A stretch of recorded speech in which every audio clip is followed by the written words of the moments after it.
আমার বোধহয় একটা পাখির জীবন পাওয়ার কথা ছিল। যদি তা নাই হবে, তবে আমি মানুষের বুকে এত আকাশ খুঁজি কেন? নীলতিমিও তো হতে পারতাম। তাহলে স্বভাবজাতভাবে মৃত্যুতেও তোমাকে হারানোর ভয় থাকতো না। আর কি হলে আমরা আমাদের থাকতে পারতাম, ভাবতে ভাবতেই রাত ভোর হয়ে যায় প্রতিদিন, জানো। কতগুলো ব্যাক স্পেসের গল্প থাকে, কতগুলো ঝুড়ি ভর্তি মোসরানো কাগজ থাকে, কতগুলো মাথা ভর্তি কবিতা থাকে। শুধু সেগুলোতে থাকা শব্দগুলো মরে যায় বারবার, কেউ খোঁজে না। ক্যাথিড্রালের টিমটিমে জ্বলা মোমবাতিটা যেমন নিজেকে খুব সন্তর্পণে আগলে রাখে, আমাকে কবে কেউ রাখতে চাইবে বলো তো?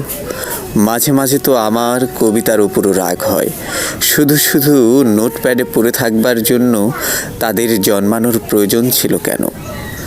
চমৎকার এই লেখাটি ইউজে তাসনিমের। খুব শীঘ্রই তার একটি বই বাজারে আসছে। যারা তার এই বই সংগ্রহ করতে চান, কমেন্ট বক্সে তার সাথে যোগাযোগ করে নেবেন।